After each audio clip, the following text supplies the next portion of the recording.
I think you remember yesterday that Shannon said there was going to be an exam on some of the things that we covered yesterday. I don't know whether or not he was joking, but I'm serious. And we're going to have that exam now, although he gave away a little bit of it. Yesterday, Shannon mentioned that there were three types of domain names. Three different types of domain names. Does anybody want to take a guess at what those three types are? I'm hearing some whispers. Generic country code and internationalized. Okay, ccTLDs are the country code top-level domains, like .tc for Turks and Caicos, .bb for Barbados, .tt for Trinidad and Tobago. The gTLDs are generic top-level domains. We started off with .com, .org, .edu, and so on.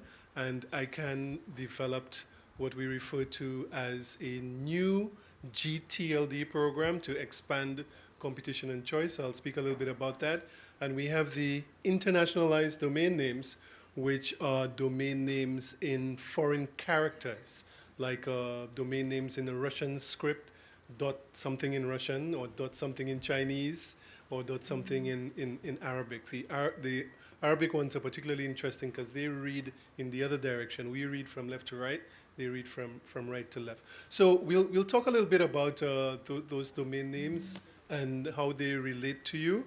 But before we do that, just as a sort of short break, I'll show you this video on the new, it's just, I think, about a minute, on the new gTLD program to get us going. When the video is running, look carefully at the background, because there are lots of new gTLDs dot different things to give you a sense of what some of those domains are. So hopefully we'll have audio.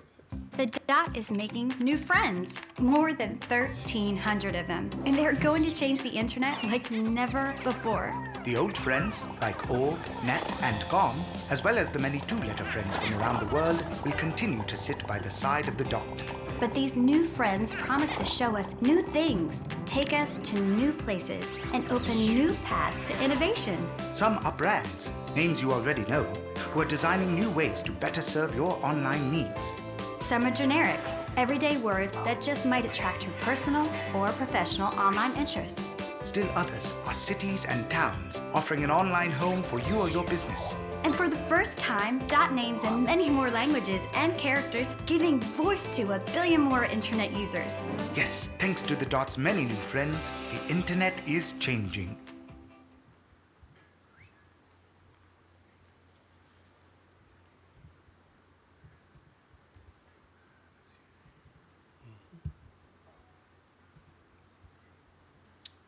Okay. All right, thanks. Good. So when you go to a website, what do? You put in the address. What's the most common address that we use these days? Google.com. Yeah? And yesterday we went through the process of how that gets converted into IP addresses. And another common address as individuals that we may use often is the one for our bank, to do online banking. How many people here do online banking? Show of hands. Wow, that's like 85%, almost. So again, the same thing happens, and we spoke about DNSSEC yesterday and why that is important. But all of those domain names that you type in either end in a dot and 2 characters, or they end in a dot and typically 3 characters, or a dot and something else. So the dot and 2 characters would be your country codes. I think if you look at the pencils on your desk right now, there's a website on there that ends in .tc. We all know that that is for the, how did that change? Somebody else is controlling my slides? Have we been hacked? No, maybe it's time. Yeah, so the 2-letter country codes were actually managed differently to the generic country codes like .com, .hotel, and others. From an overall standpoint, ICANN actually has contracts with the companies that manage the generic top-level domain names. And these contracts are very detailed, which say what can and cannot be done with generic top-level domain names, GTLDs, .com, .edu, .hotel, .amazon, and so on. But when it comes to country code top-level domains, ICANN does not have a contract with the managers. As a matter of fact, ICANN tends to leave it to the local community, the local multi-stakeholder community, to decide how those country code top-level domains are actually utilized. So in some cases, you have a situation where the ccTLD is managed by a private not-for-profit organization. In some cases, it's managed by the regulator. In some cases, it's managed by the government. In some cases, it has been hijacked by some foreign company, and the government or the local community is trying to get it back. And it's very difficult sometimes with these local situations, because you need really to come together as a local multi-stakeholder community to ensure that the ccTLD, which represents your country, is being managed in the interest of your country. There's nothing wrong with hiring a back-end registry service provider from overseas to assist in the actual management of your ccTLD, but you still should have some sort of, as we say, oversight. Remember we spoke about the IANA transition yesterday? From a country code top-level domain position, you really want to have some oversight locally over how that particular resource is used. So if we were to talk first of all about how ccTLDs are managed and the structures that are in place to assist ccTLD managers, we would talk a little bit about the CCNSO. Yesterday, I mentioned that we speak in acronyms. So now you're going to start getting a better feel for what I really meant. The CCNSO is actually a structure within ICANN which was created by ccTLD managers, and it was created for ccTLD managers. This is a place at an ICANN meeting and virtually where you have ccTLD managers from across the globe, from the Caribbean, from North America, Latin America, and also from the other regions. And it's a very useful place to go for a new ccTLD manager, because you get a chance to ask questions of persons who are managing the ccTLD just like you are supposed to, who may have gone through situations, who may have gone through problems, who may have gone through challenges that you are just starting to face, but who have solved those problems and who can give you, guidance as to how you could manage your ccTLD. And there are several models for managing a ccTLD. In some cases, for example, I remember Cayman.ky originally started as a very closed domain. The only way you could get a website ending in .ky, was if you physically had a company in Cayman. The local multi-stakeholder community came together and decided that they wanted to open up the .ky domain, and that change was actually made. Some ccTLDs offer the ccTLDs free of charge. Some have them as the biggest contributor to gross national income. I'm sure you may have heard of Tuvalu. And can anybody guess what the ccTLD for Tuvalu is? .tv. So can you imagine CNN.tv, NBC.tv? Even in St. Lucia, we have a television station, Choice Channel 39, and they bought a .tv. And .tvs are very expensive, but easy to remember. So if you brand yourself as a .tv, there may be good commercial possibilities there. So it is ccTLDs, and the management of ccTLDs are an area which the commercial sector could be very interested in. In some cases, the operators of ccTLDs are not interested in this, so you could have a ccTLD that's run completely as a not-for-profit, or one that's run purely on a commercial basis. There is an interesting case, for example, with the ccTLD for Antigua and Barbuda, which is .ag, but coincidentally, .ag is the equivalent of LTD, limited liability company in German. So you have literally hundreds, thousands of German companies wanting their website name to end in .ag.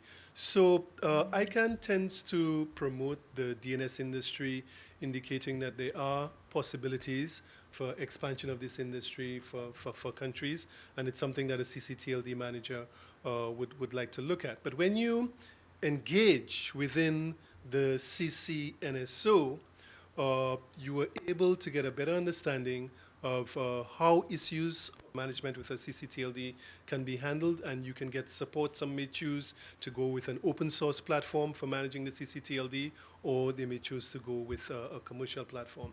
So Mark mentioned that with regard to IP addresses in ARIN, ARIN is the sort of management and executing agency for policy that is developed at the community level.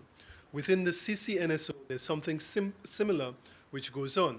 The CCNSO within ICANN is the body that develops policy and proposes that policy to the ICANN board, for example, on matters related to ccTLDs.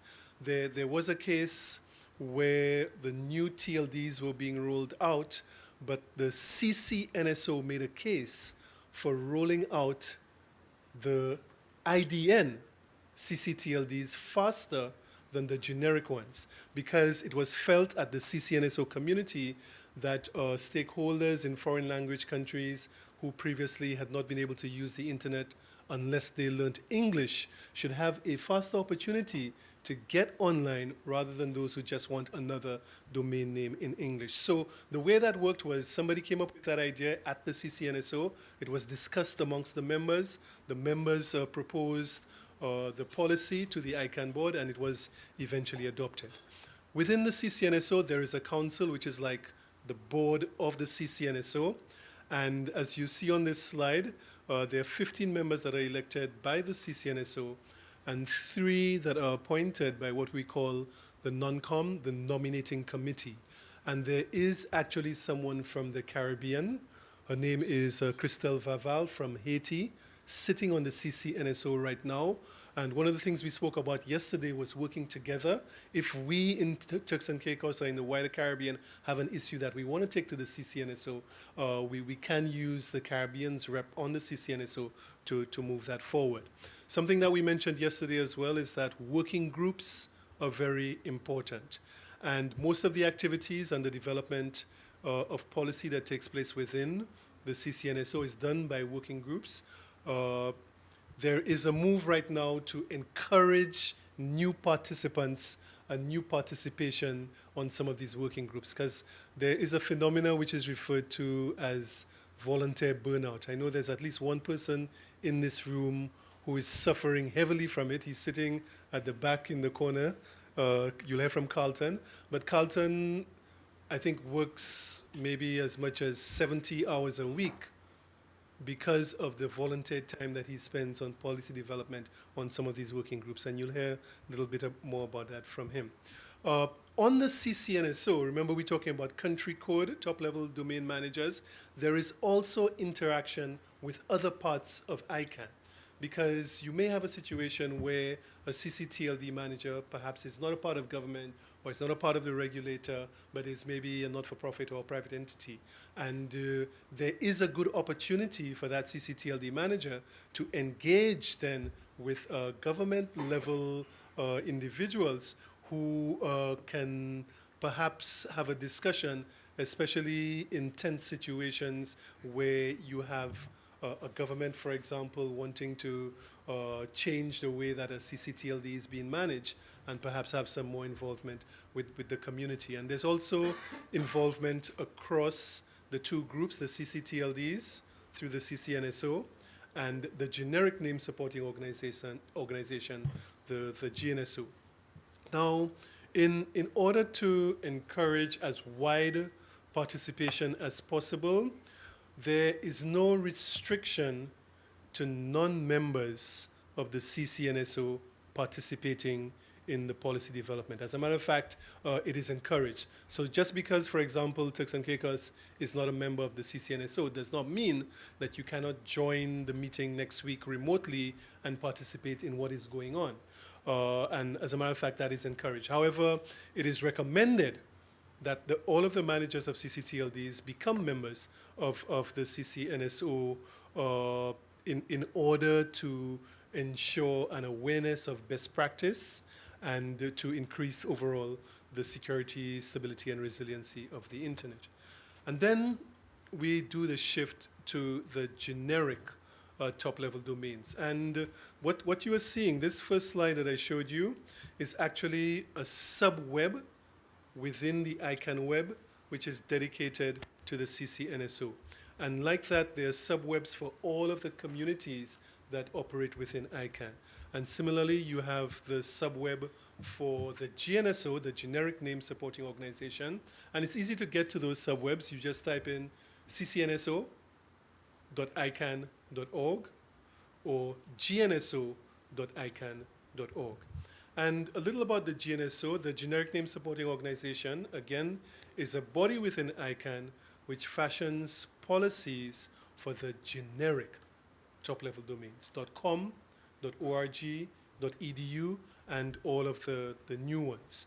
The GNSO is a bit broader, and you'll see in a second how broad the GNSO membership is and the various sections. But the main objective of the GNSO is to keep the GTLDs operating in a fair and orderly fashion across one global internet. And remember, the generic top-level domain managers have contracts with ICANN. So this is where you look at contractual compliance and making sure that what's in the contract is reasonable and that the operators of those generic top-level domain names are operating within the boundaries of their contracts. Some of the issues that are taken up and discussed within the GNSO are those that you see on the slide. For example, when you register a domain name, what services should the registrar provide? So if you're buying a domain name from, I don't know, GoDaddy or from Google or from One-on-One or from any provider, what should you expect in terms of services? And I know, lots of companies do this. They go online and find the cheapest provider. And there are issues, for example, that have come up, like what happens if a provider goes out of business?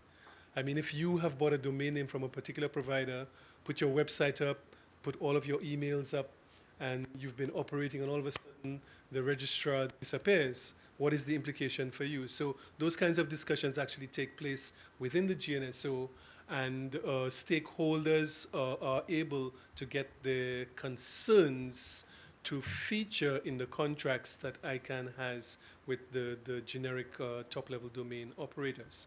Here's another one. If you forget to renew your domain name and it expires, can you get it back? Has that happened to anybody in this room? You registered a domain name, your IT guy forgot to renew it, and then all of a sudden you can't get to the website. I see some heads nodding. What happens in that sort of situation?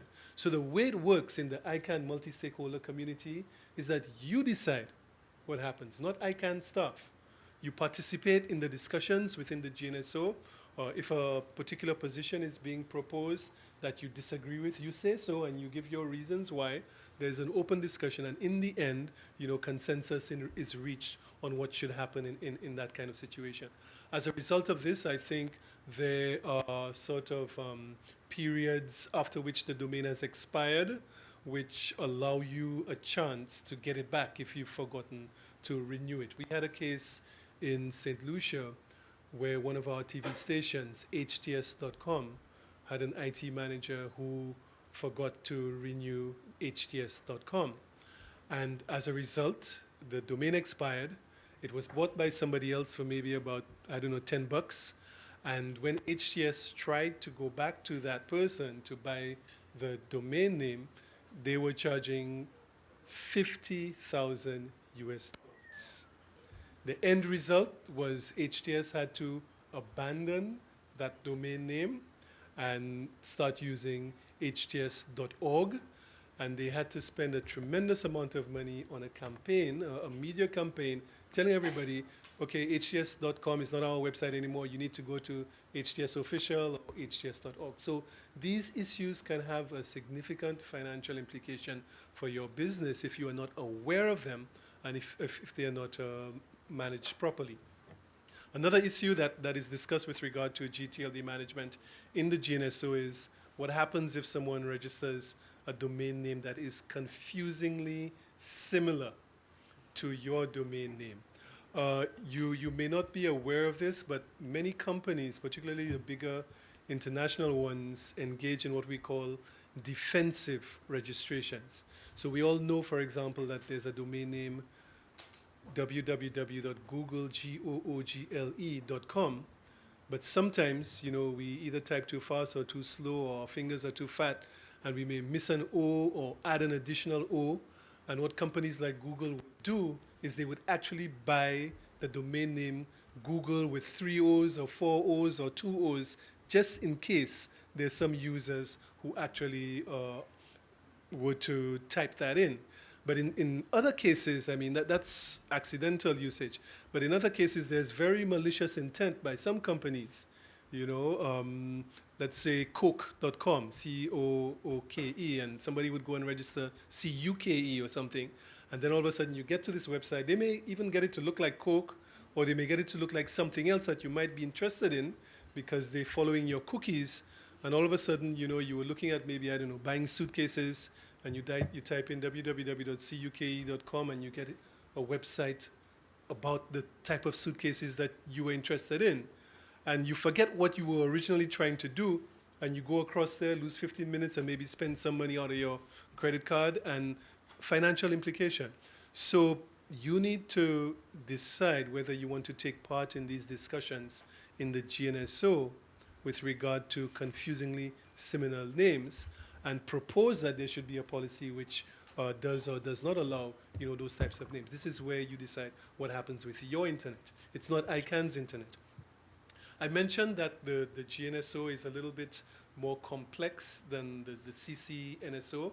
With the ccNSO, you just have ccTLD managers, but in the GNSO, you have all of these stakeholders. You have the commercial stakeholder groups, which could just be, businesses, and the big businesses are there: Microsoft, Amazon, Google. They attend those meetings regularly.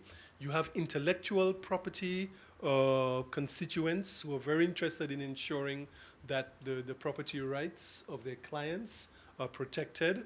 And there's also a special space within the GNSO for internet service providers and connectivity providers. It's called the ISP-CP, and this is where, the Digicels and the cable and wirelesses and the other smaller providers can participate and let their concerns be heard.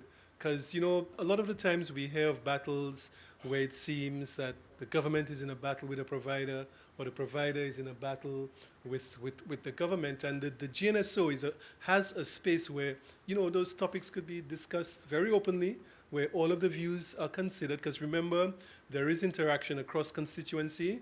So the GNSO would at some point be interacting with the GAC, the generic people interacting with the government people.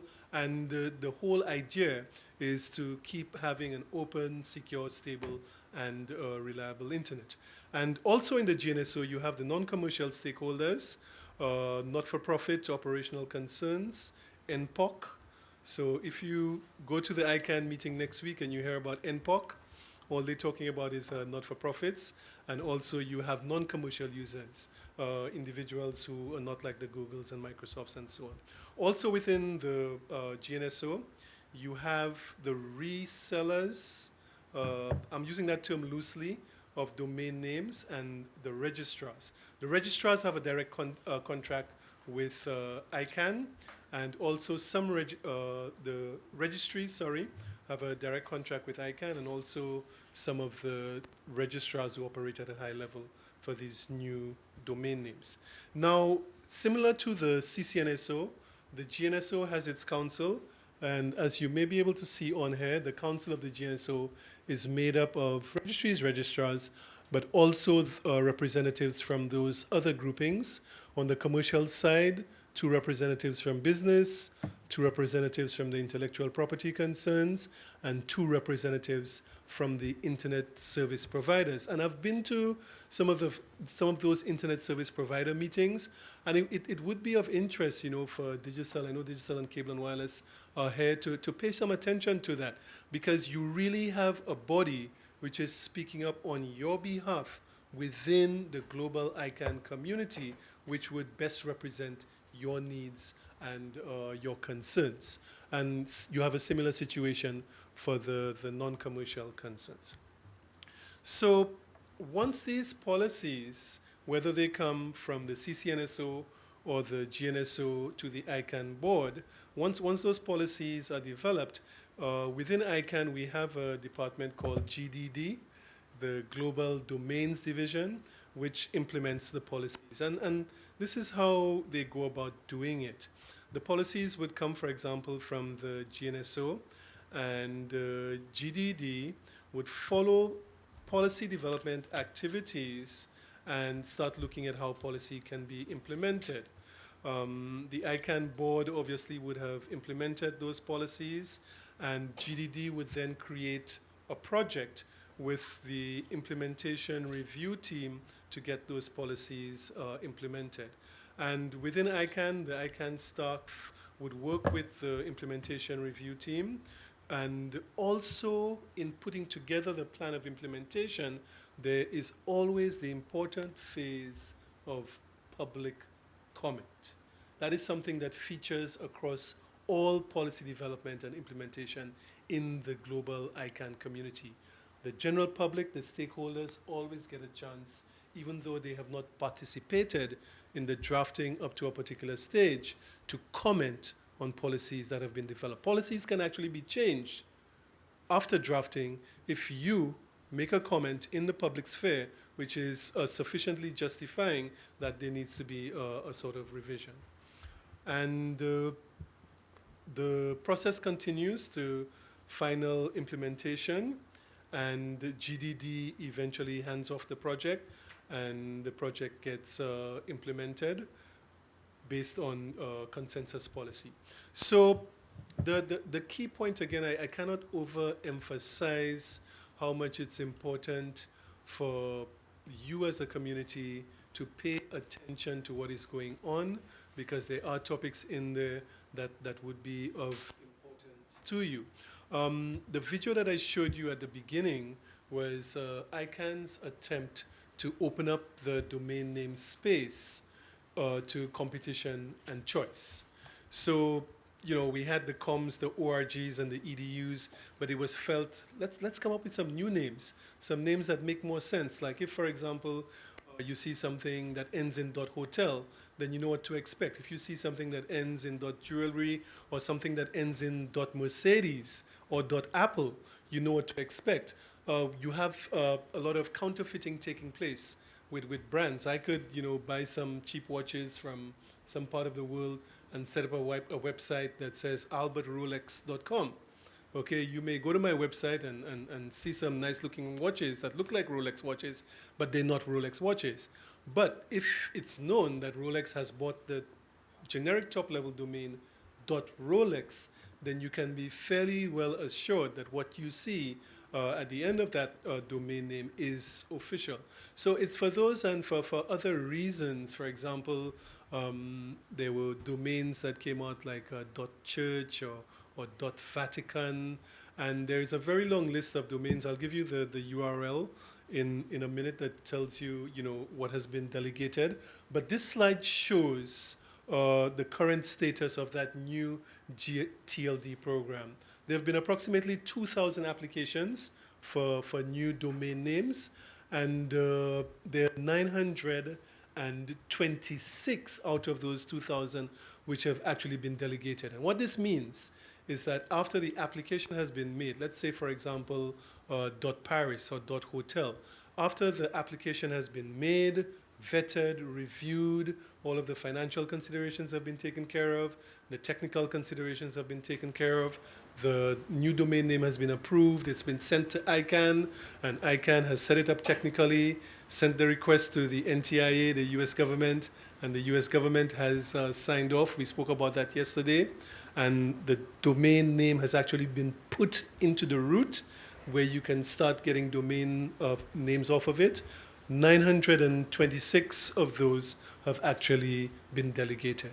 And if you go to this website, newgtlds.icann.org, you can get all of the details with regard to the new GTLD program. One of the things that you can see on the website is the actual new GTLDs which have been delegated. There are a few of them on this screen.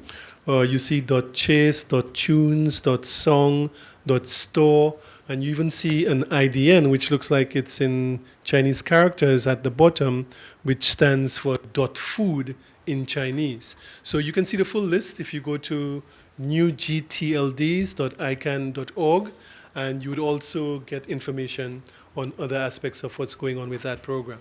So the final slide that I have is this one, where are we at right now? In all honesty, the Caribbean region has not participated at all in the new GTLD program. As a matter of fact, most of the Caribbean countries that I've gone to, when they hear about this, they say, oh, maybe we should have a .oecs or a .roti or rum punch or something. And but at this stage, as I speak to you, it's too late because the round has been completed. The application process is over. But what is going on right now is a review of the last round of the new GTLD program. And that review includes sub-reviews in all of these areas. For example, security and stability, program implementation, DNS abuse, consumer trust, consumer choice. How did developing countries, take advantage of programs which were offered to help them? Did they know about these programs? And one of the persons who's working on these reviews is sitting in the room. I'm sure he's going to make a comment pretty soon. I won't say who it is, but he's sitting somewhere in the back corner. And it would be interesting, to hear a little bit about what's going on, because this review is going to determine what happens in the next round. For example, one of the things that's being reviewed related to program implementation is what is going to happen with auction funds. Now, why did you have auctions? There were some situations where more than one applicant applied for a particular name, okay, .hotels or .ltd. And when the applicants couldn't resolve the issue or the conflict among themselves, as a last resort, there was an auction. And the person with the deepest pockets essentially won. But those funds are in a separate account within ICANN. So the question now arises, how should those funds be used? Who do you think is going to decide? ICANN staff? Can I decide? The community is now being given an opportunity through a public comment period to make suggestions as to how these funds should be used. And it is really open to the entire globe. Again, if we don't say anything from the Caribbean, guess what? Everybody else is going to decide how those funds could be used. So these types of review periods happen, across the ICANN community. And in addition to things like accountability reviews, which determine, how ICANN operates, there are also reviews of implementation of projects which relate directly to the stakeholders. And these are cases, again, where you should pay attention to what's going on, understand the issues, and then finally make some comment that would affect your economic and social development. So Carlton Samuels is in the room. I'm sure we'll hear from him on some of these topics that I've raised. But that, I think, would give you a rough idea of what happens with ccTLDs and GTLDs. Thank you. Please don't go. Okay.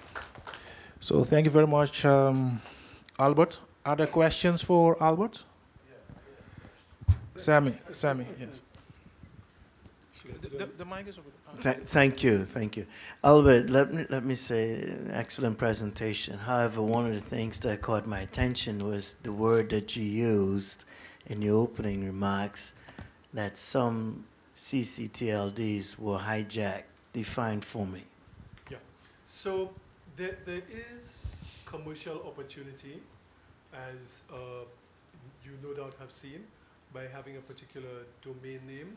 And I was a ccTLD manager for my country, stlucia.lc.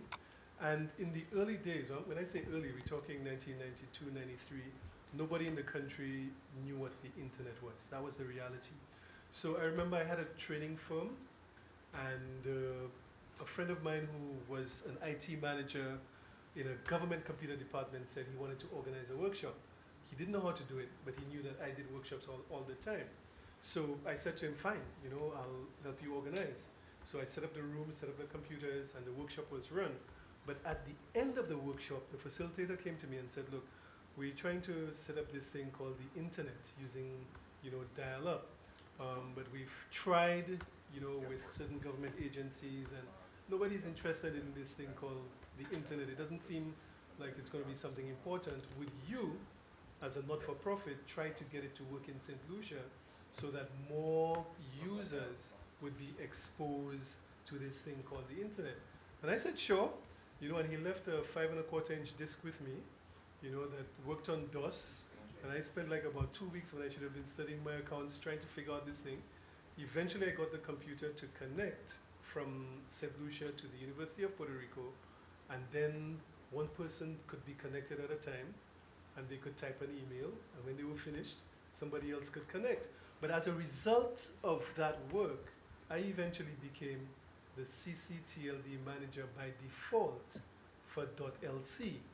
And that experience, has been replicated across parts of the Caribbean, where different individuals, because of their involvement, have become ccTLD managers. In some cases, these are noble individuals. In other cases, they are not so noble individuals. So I ran a not-for-profit, which was for education and development. So eventually, the government wanted to get involved and the stakeholders wanted to get involved. And I said, no problem. But what has happened in some countries is that a commercial interest, sometimes a foreign commercial interest, has somehow become the ccTLD manager, and it's then a difficult situation for the local community to have much involvement in what happens with ccTLD, which really should be representing, things local.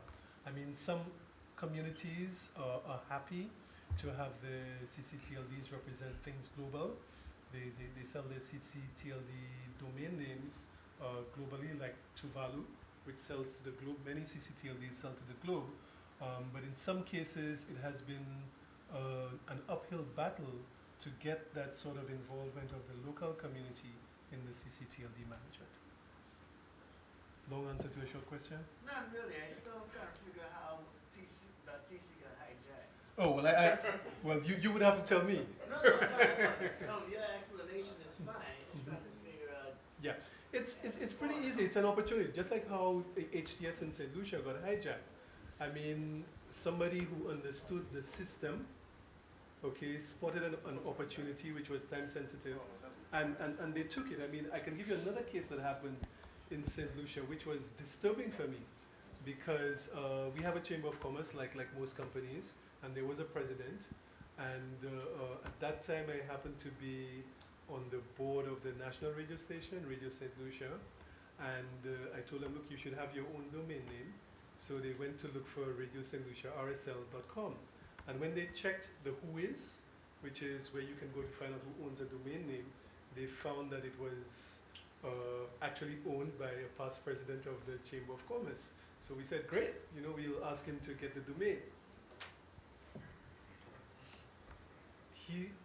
He basically said the only way you could get that domain is if you paid $5,000 US. And eventually, I got the radio station to register rslonline.com because nobody had purchased that one yet. So, I mean, we are human beings. We know the international environment that we operate in, and most of us are noble.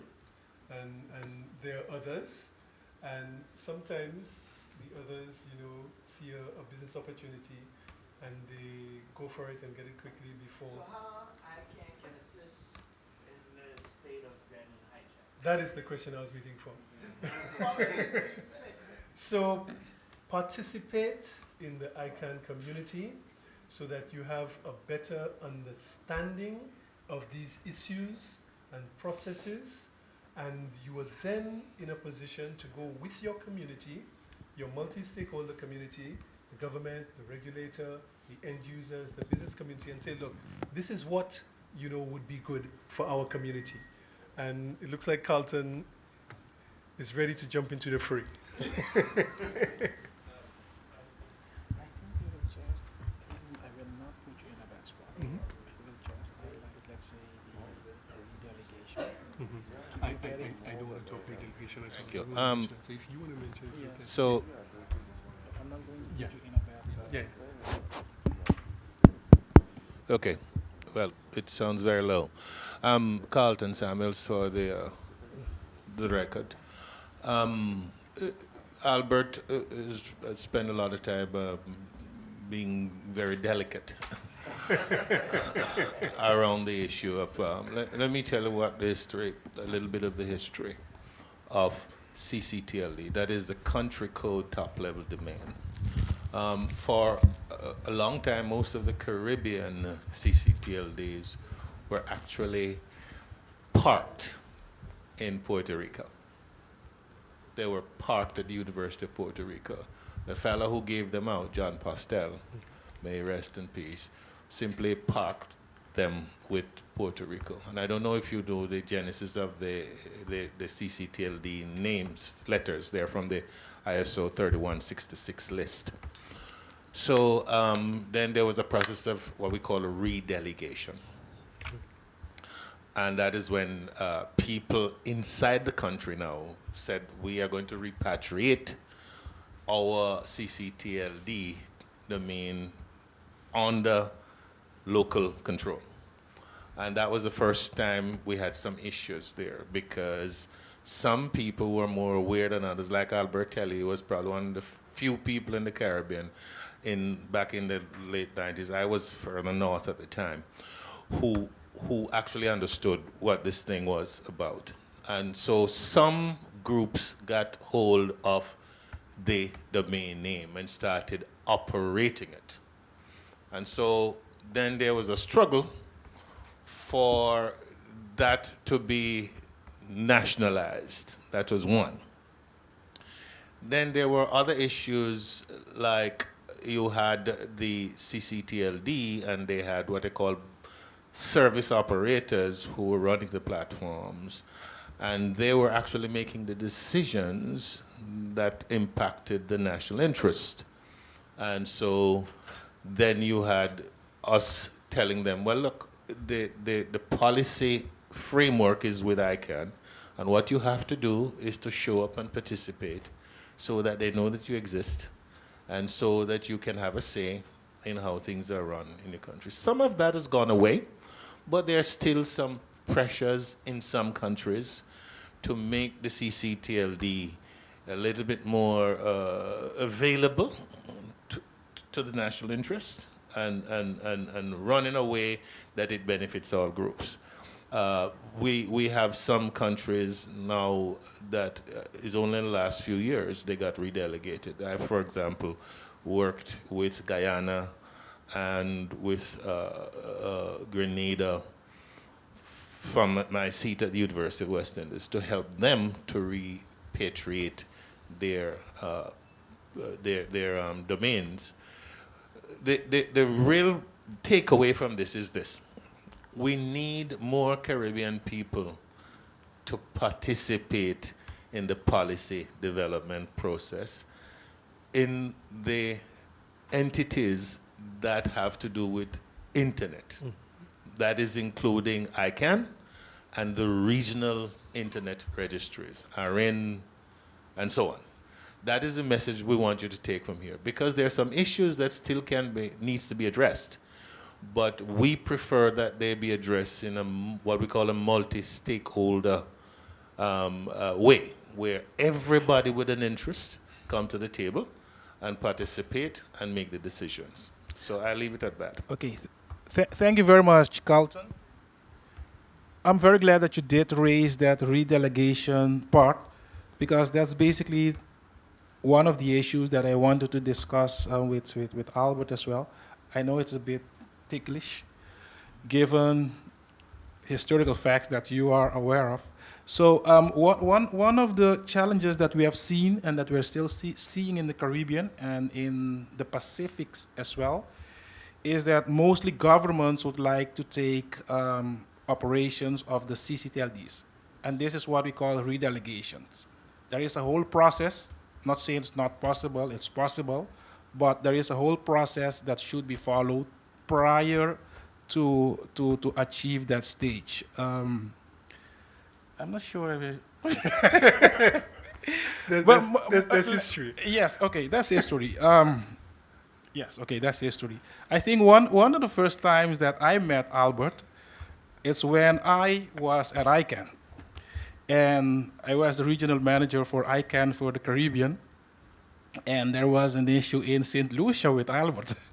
so I had to go to St. Lucia to discussing this with my good friend here. So, but I think if and I agree with Carlton, if there are policies in place, then it is much easier for each one of us to know exactly what we need to adhere to.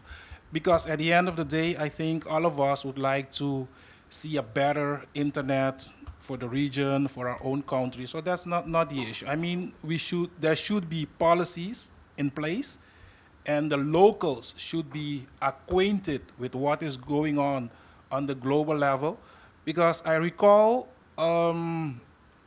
yes, one official of one particular country that I'm not going to mention names, came to me, so I'm not even saying she or him, so I'm just keeping neutral.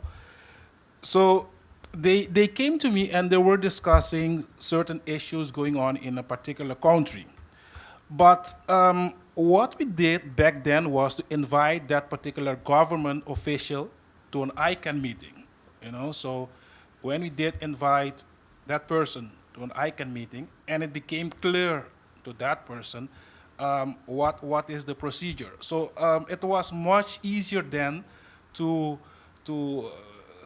discussing that issue and to solve it. So we need to get ourselves engaged in what is going on the global level prior to just trying to do something. Because at the end of the day, as I did mention yesterday, we are not, of course, we do have a paycheck from, in your case, from ICANN, in my case, from ISOC. But at the end of the day, we are working for the region. Mm-hmm. We would like to see a better region. So that's why we need to get ourselves engaged in what is going on. Yeah, and I think that last point that Shannon made, even I can give you a little bit more of my experience. I was essentially a not-for-profit operating the ccTLD with some idea of ICANN and what went on. As a matter of fact, my first exposure to all of this TCP/IP was at something called INET 95 in 1995 in Hawaii, which was an event organized by ISOC to basically build capacity in TCP/IP, getting computers to talk to each other. So I had some idea, but what I realized was that some of the government officials and some of the persons in authority may not necessarily have had similar understanding, of how policies developed, how procedures for running the internet actually work and managing a ccTLD work. So essentially, I mean, they called the ICANN police to come get me, and the ICANN police came to get me, and it got really bad.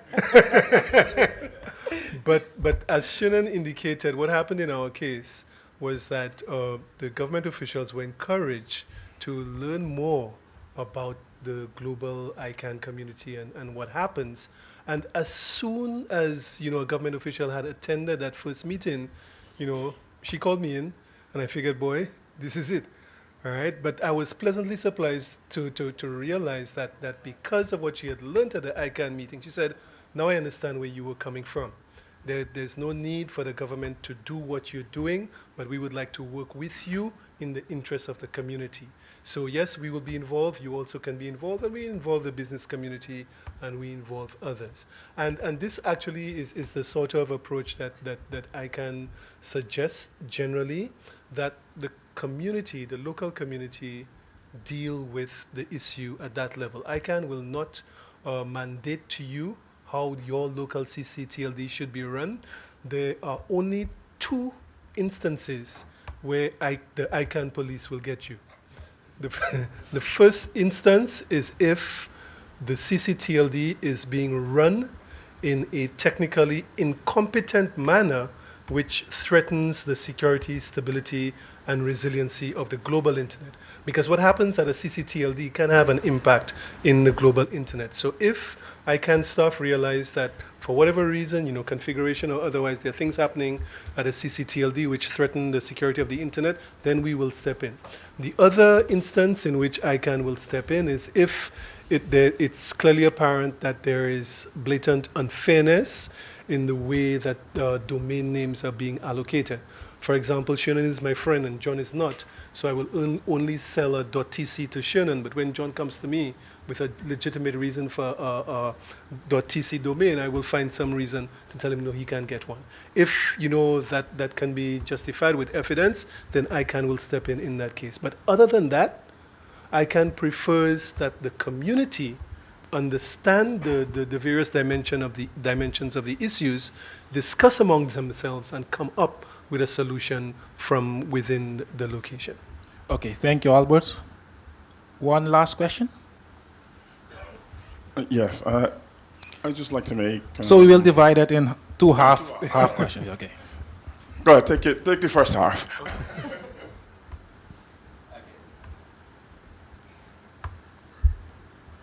Sir Albert, this is for you. Do you already have policies, or if not, how do you handle controversial GTLDs? GTLDs.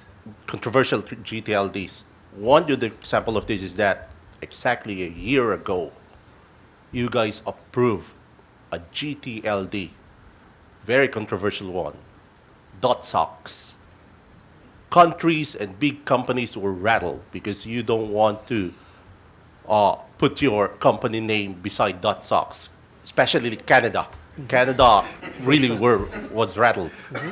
You don't want to put lime.socks, digital.socks. So they were rattled, bought these domains from someone who registered under you guys, who you guys approved. How do you handle this? When you say this? you guys, you mean ICANN, right? How do you guys handle this type of situation now? Yeah, that is a very legitimate question, and that type of question is exactly the reason why we are here.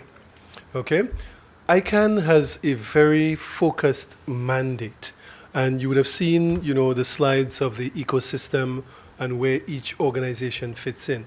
ICANN's role is at that middle layer. Remember, we had the 3 layers. And of ensuring that the DNS works. ICANN does not intend or purport to be the internet police. Who decides what is offensive? I might get offended because I'm vegetarian because you are having a hamburger. Shannon might not be offended because he's not vegetarian. So who decides whether or not eating the hamburger is offensive? That is outside of ICANN's remit. Okay, very important. ICANN is there to ensure that the domain names translate to IP addresses. However, ICANN also is interested in facilitating this discussion along with our partners like ISOC and others on issues of acceptable usage, on issues of privacy, on issues of security. So as Carlton says, what needs to happen is there needs to be participation in this multi-stakeholder community. I cannot tell you whether .sucks is right or whether it's wrong. Okay, I can tell you whether .sucks is translating to the correct IP address. There needs to be some discussion amongst the community as to, the direction that certain things should take. Well, who's in charge now, whether to reject or approve a controversial GTLD like that? Who is in charge of deciding whether the and Or who's accountable? Who's accountable? Like we said yesterday when speaking about cybercrime, okay? Just because computer technology has been used in the commission of the crime does not mean that there's a problem with the technology. First of all, it's still a crime. A computer was used. The existing legal system has provisions in place for dealing with these human issues. It's not a technology issue. It's really a sociological issue. And this is where we will continue to need to have this discussion as to, how these things move forward. And now I think you're starting to see how important it is, for you to participate in the debate that's going on. ICANN will not say whether .sucks is right or wrong. I mean, that's up to the courts. For example, look at the case that we had recently with the unlocking of the cell phone. I mean, you've had comments from many people on whether or not this should be done. ICANN will obey the law. Okay, and I think you will find that most companies will obey the law. I mean, we are duty bound to obey the law, and that's the environment that we operate in. I think Carlton wanted to make a comment. One quick one. John. Yeah. Concerning the management of ccTLDs, and certainly that's an issue here, are there any best practices, either from the ISOC or ICANN, that can be followed or that can be disseminated to guide us and to show, what is the best way to run the internet here? Yeah. So this is one of the biggest advantages of participating in CCNSO meetings at ICANN. First of all, if you go there physically, if you travel, you make connections with other ccTLD managers who are further along in the game. One of the things that we did at the ICANN meeting in 2007 in Puerto Rico was we assembled a grouping of Caribbean ccTLD managers, and we got one of the more experienced managers. It was actually Dr. Patrick Lay from .ag to make a presentation on the different models of running a ccTLD, the commercial model, the non-commercial model, and so on, to give newer ccTLD managers an idea of what the options were and to show how they could get support for actually developing their own ccTLD. Some managers choose to go to a registry services provider, some prefer to do it themselves with open source. So the point is, by participating in the CCNSO, getting involved, and interacting with other ccTLD managers, you'll find that there's a lot of assistance that you can get for running your own ccTLD. You just need to make the contacts. And there is also a Caribbean grouping of ccTLD managers. It's being coordinated by one of the other volunteers who's very busy in the Caribbean, Jacqueline, and I can give you her contact details later on, but we are trying to support each other in the Caribbean because we know our situations are pretty similar. Okay, we need to move on. So, Carlton, did you have a quick 30 seconds? Thank you. I was about to emphasize with the strings that were delegated. There was a whole process, and there was a process where the community at many points had the right and the ability to intervene in what actually transpired. It started all the way from what they call the applicant guidebook. And what happened is that some of these things happened because we did not have enough representation. We didn't have enough people participating. And later on, I'll tell you about the applicant support group, which I co-chaired, which was trying to bring the benefits of the domain name market system to developing economies. And we made some progress, but we did not make the kind of impact we intended. And it is because we didn't have enough of us in the room making the case. Okay, thank you very much, Carlton. So we'd like to thank Albert for his presentation. Let's give him a round of applause, please. And we are going to take a 15 minutes break, coffee break, and then we will be proceeding with the program. Thank you.